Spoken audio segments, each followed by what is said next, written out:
Hello all, I'm Craig from Economic Board Games and welcome. Today I am really excited to be bringing you this game and it's called Limit. Now I've played a host of games all about the end of the world and geopolitical craziness on a map, and this one is bringing us something a little bit different, something I've not quite seen before, an experience, a thematic journey you are going on.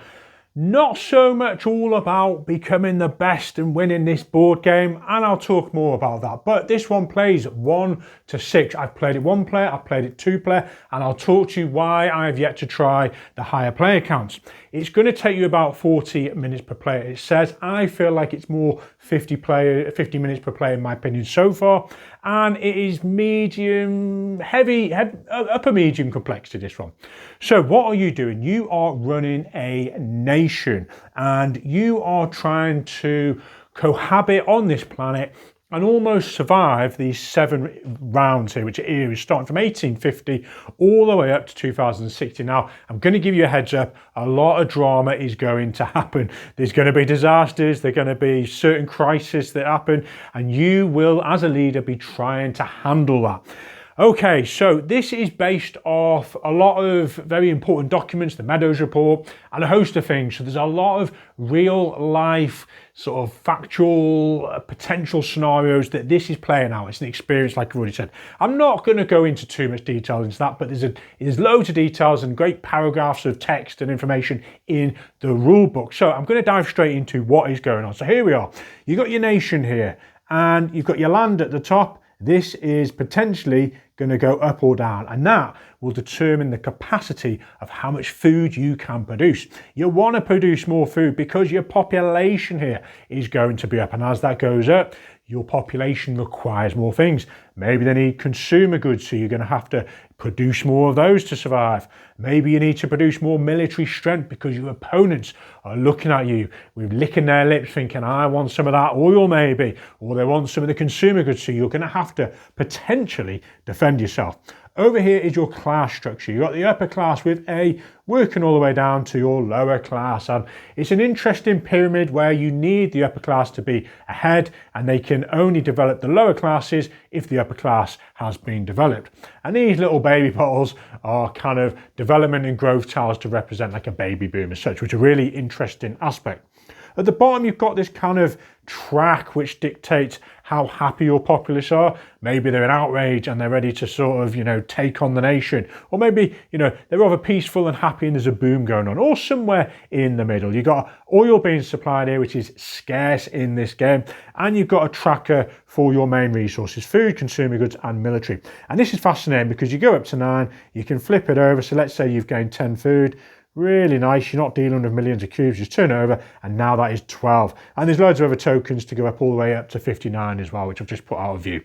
You've also got some cards here, and there's 3 main decks, and this is kind of, really creative really, because these are your decks. They're the same as everyone else's, but the way the game flows is you, as a leader, will determine, well, which deck am I going to target this round, and take 5 cards typically from, and keep one. Your opponents might be going military, and then you're looking over going, oh dear, maybe I should have gone military. So you've got cards that will focus on production, cards on military, and cards on your society. So generally increase in various aspects. Over to here then, you've got the main market board, and this is where those goods are going to go up and down in value, giving you an opportunity to buy in or sell to raise money.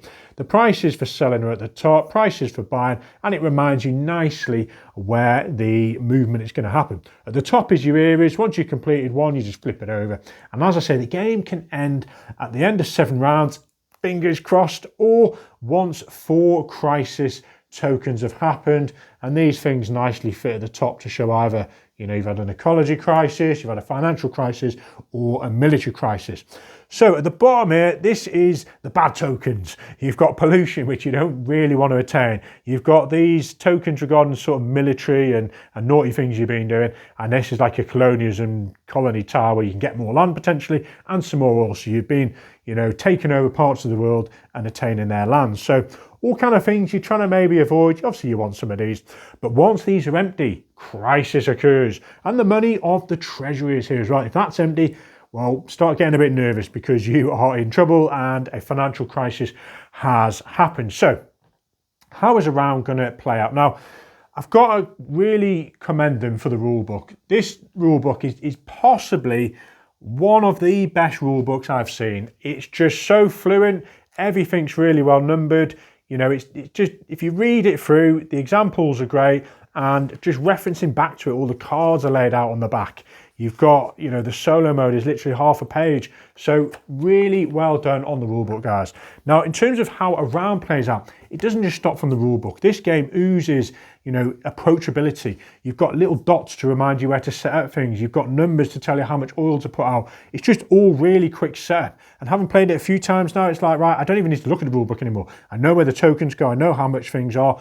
Super easy. This is a really solid reference guide as well. It's going to talk you nice and comfortably through what is going on, and things do differ, which is why this is a big part of the game. Depending on your class structure during this sort of first political phase, in your ace, that's your upper class, if it's on 1 to 4, that dictates which column you are doing. You're then going to go through social phase, and depending where your middle class are, your C here, will determine, well, which column of actions you will be doing. And then finally at the bottom, you've got an investment phase. And it also reminds you, if you have a shortage of something, maybe you can't pay for something, what to do. Very clear symbology. And on the back, it goes through what all the icons do. You've got what happens in an alliance, which I wouldn't recommend. And I haven't actually tried an alliance. I just don't feel the need to. I'm still exploring the game. And that's what I'm really enjoying. There's a lot to explore without even needing the alliance. But that will be a must if you play 4 players onwards, absolutely. You've got scoring, which I'll go through. And then you've got a really nice breakdown, symbology-wise, of what happens in the financial crisis. Now, this is a must, and it does such a good job of streamlining everything down. Now, it's probably a bit too small to be looking at in the camera, but I'll talk you through what's going on and put an image up every now and then. So let's kick off then. The first thing you're doing is political phase. And you've got this little thing here, and obviously we haven't really developed a lot left. So we're in this first column. Technological advancement is going to be nothing. But as you develop through the eras, you can attain these 3 cards. And you've got basically market access, which you kind of need because you need to be buying and selling. That's the only way you can start doing that. You've got robotization, which is very good. You can go up your tracks for producing things a lot easier. And finally, you've got a nasty card called mass destruction, which is going to cause a lot of bother for your opponents. Now, the nice thing is, once you've acquired one, even if your class structure goes down again, you still keep the card. So here we go. We've done technological advancement. We work our way down. It's now telling us for new policy, we're going to take 5 cards from one of these decks. We're going to keep 1. Boom, easy. I'll show you the cards a little bit later. You are then going to go to your political capacity, so you can only keep 5 cards in this one. But as you can see, the higher your ability of the upper class is, the more little perks you get, so you get a higher hand limit. If you get all the way to number 4 here, when you're choosing that policy, you actually keep 2 cards from 10, which is fantastic. So once you've got your hand limit, anything you discard goes at the bottom of these decks. So there's a constant flow of these. Now equally, when you take those 5 cards, you will be putting them back at the bottom in any order you wish. You can kind of get them out maybe a little bit quicker. You're then going to the decide policy phase. Now, I should add that all this so far is done simultaneously. So relevant if you're solo or 6 players, everyone is doing that at the same time. So I can't see there being much time added for different player counts. The next phase is where things will get a little bit tricky as you play higher player count. You're all going to play 2 cards if you want to. And at the beginning, you start with these 4 cards, and they've got a nice little flag on here to remind you. Now, you've got basically 2 of the society cards and 2 production. And obviously in the first round, you're going to be obtaining one of these. So you've got a hand of 5 cards there. And you're basically going to pick 2 of these to play out. At the top here, public expenditure is going to tell you if it's an instant thing. Sometimes it's a little egg timer, which means it stays with you throughout the game. So it changes, certain actions you can do. And then it's going to give you the outcome here. So in this case, we can spend 1 money per population. Where are we? We're at 2 million population. So we're going to pay $2 and we can decrease this little marker 1, which means our, like I said earlier, the happier basically. That card is played. We pick another one. We play this card. Done. Next player goes up. So the next player then decides, are they going to play 2 cards? Yes, boom. Next player goes, they play 2 cards. And you're going to get to a point where you're like, actually, I haven't got the funds to do this, or I don't even want to do that. So you could just play 1 card and then pass, and then you're kind of out then. Or you might just pass. So that's your 3 options. Play 2 cards, play 1 card and pass, or just pass. Once everyone is passed, you have done the political phase. Now, it's very important to remember, you pick the column based on row A here. You're then going into the social phase. So your actions, your policies you have implemented. Now, the social aspect is going to determine what's your nation think of all this. So we're starting off with supply. So you're looking at level C. We're in number 1. We go to number 1 and we go down the column. So we are supplying our population with food. That is 2 population. We need to provide 2 food. Done. So over here, we go down 2, and that's where the starting figures are. We've spent food. Now, if you don't have enough food, you look down here and it tells you for every 1 population you've not provided food for, you're going at 3 on this track here, and you're going 1 down on 1 of your factories. Easy peasy. Next thing we're doing is we have got conservation. We can have a maximum of 10 food. So if you've been like buying food, making loads of food, and you've got like 30 food, well, it's kind of no use because you're going to be resetting it to 10. Unless you've managed to sell most of that at the market and make a little tiny profit. Great. You are then going to consuming, which in number 1 isn't doing a lot. But as you progress to the, you've developed, you see, you will need consumer goods. And this one's saying 1 consumer good where your population is 1 behind it. So in this case, we'd needed to have paid 1 consumer good, which is the blue. And that gets more costly as you go along where you're paying all these consumer goods. The next thing you're doing is population growth. We're adding 1 to here. And that is interesting because not all the time do you want that to go up, because it means you have to provide more resources, and in doing so, you're pushing the boundaries, the limits of what your nation is able to achieve. You're having to pay maybe oil when you get to this stage. Maybe these little skull and crossbones come off, and you don't want to go near these because once they have disappeared, well, you're triggering a crisis. You have to be really mindful of that. Next one, if there is a lower birth rate, you are, I've passed on actually, if you have 2 of these here, then the population's gone. And what that represents is, you've sped up here too quick, that goes there, and basically you've been developing your nation too quickly, a baby boom's going to happen. You get rid of those on the next one, and this goes up 1. So you're trying to balance how quickly and organically you go up there. You then get rid of 2 of these tokens. If you've got 4 tokens, well, unlucky, you only get rid of 2. You then got economic growth. In this case, you go 1 up here, which kind of flows nicely in the first few rounds because your population goes at 1 and your food production goes at 1, which is nice. But if someone, like in one of my games, starts attacking you and taking your land and what have you, and then all of a sudden your capacity, you can only produce so much food based on your land. And if this land gets less and less, well, your population's going up and you're like, haven't got enough food produce. Right, taxation. Happy days, you are getting money from your population. So the bigger your population, in this case, you are getting 2 million per population. So 10 times 2, 20 million. Excellent. You're then producing. So producing is, you can see we're on the 5 here. 5 food, we go up. Blue, we're getting 1 up. We've got red 1, but later on in the game, let's say blue was here. You have to produce that. You can't not do it. So you're going to need 2 oil.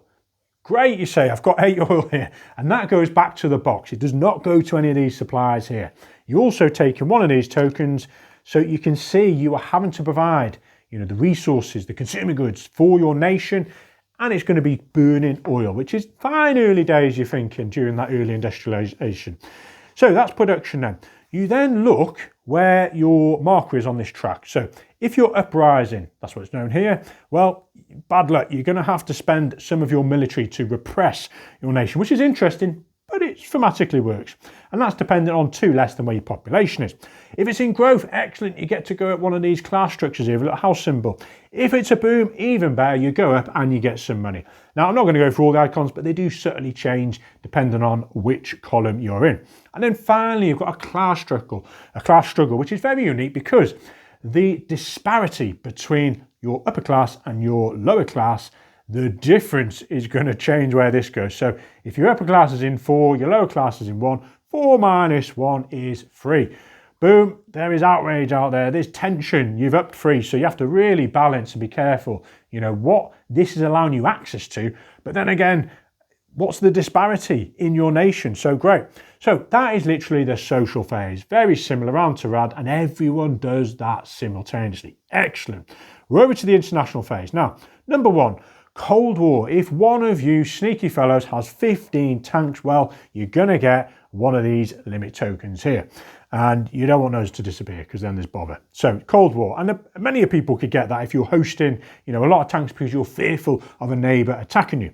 The next thing is a crisis, and that is basically if something has triggered something up here. So if this one gets diminished, you are putting one of these red tokens, whatever era it is, and that shows a crisis. Now is when you will trigger this. You've got your financial crisis if the money has been exhausted, and you've got an ecology crisis, depending on the year you put on the top, if all these have been diminished as well. So what you do in that case is you turn over here, and it's going to talk you what to do in those situations. Now, I'm not going to go for it step by step. The financial crisis is basically bringing more money from you back into the treasury, and you're going to be getting a few of these. That could equally trigger, a military crisis there and then. Environmental is going to be taking you down on food production. You might even be losing some land there, and you've potentially got, a lack of trust in your ability here with outrage, and you could potentially even go down population maybe. And here you've got a military crisis as well. All nations having to pay tanks to keep up with it, or you're taking some of these tokens. And this is the one where someone actually loses population rather than the environmental crisis. I think you actually gain population, but it's really well symbology there.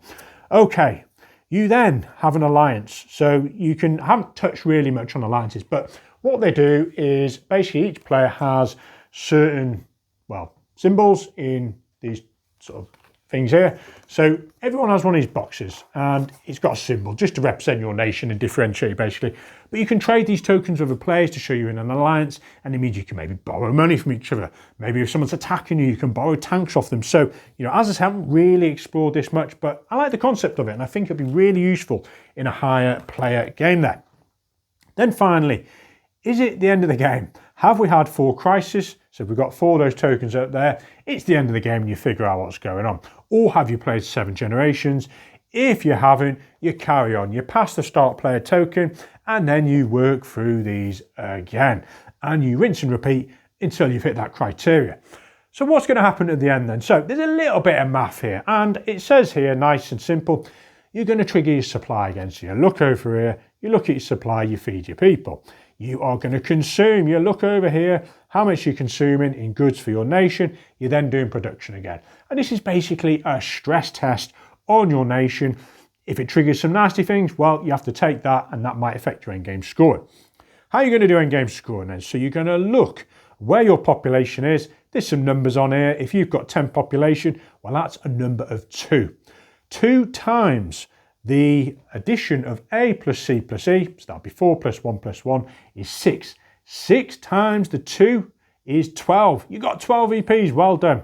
You're then going to get 5 VP for each land, so more land is valuable, which is maybe why you want to go down a military crisis.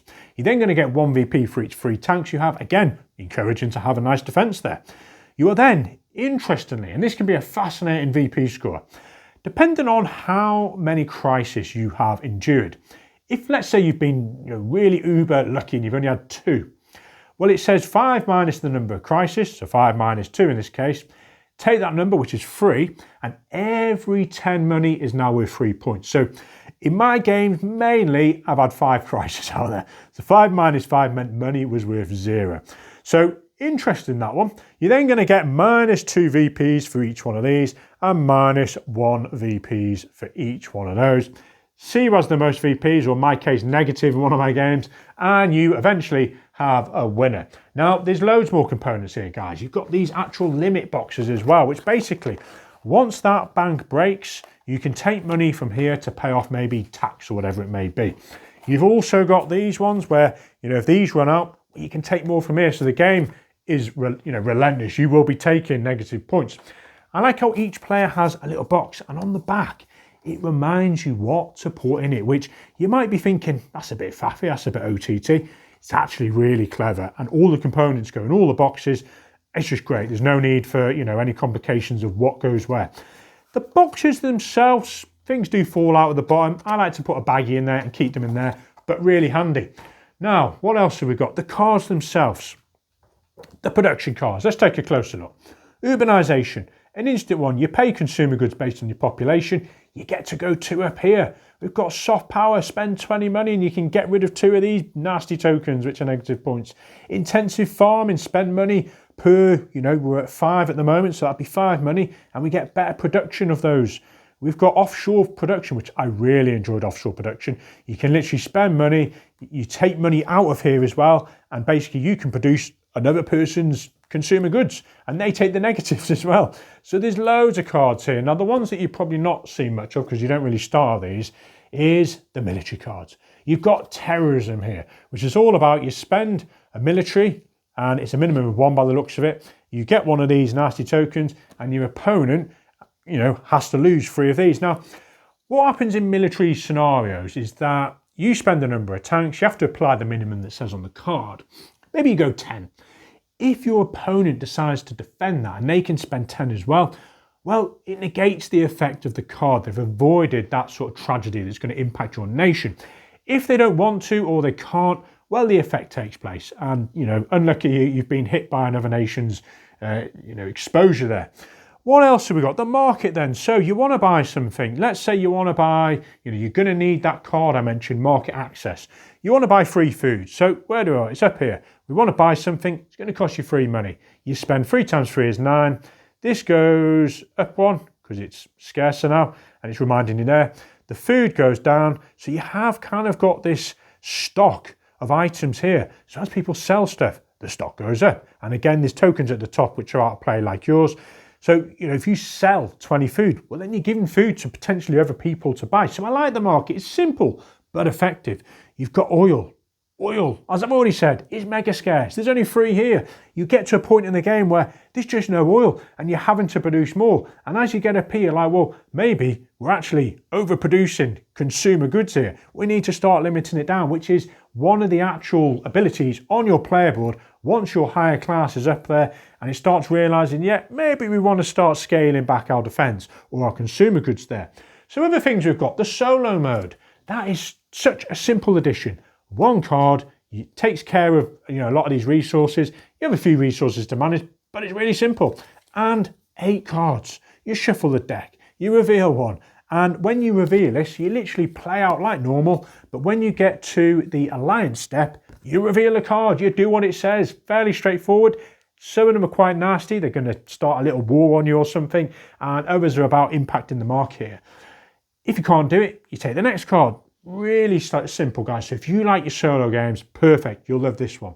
What else have we got? I think that's pretty much it, really. As I say, alliance, boom, that comes into play in higher play count. So what do I think?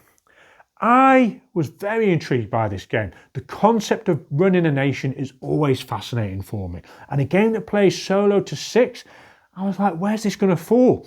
Why am I reviewing and giving you an overview when I've only played it solo in 2 players? Because this game is a myriad of experiences.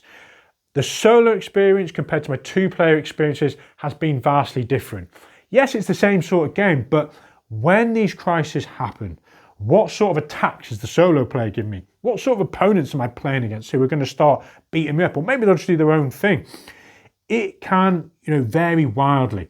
And this is the nature of the game. It's giving you an experience over a span of time and thought-provoking as to how you can influence and make things try and work out. And I'm here to say it's going to knock you down.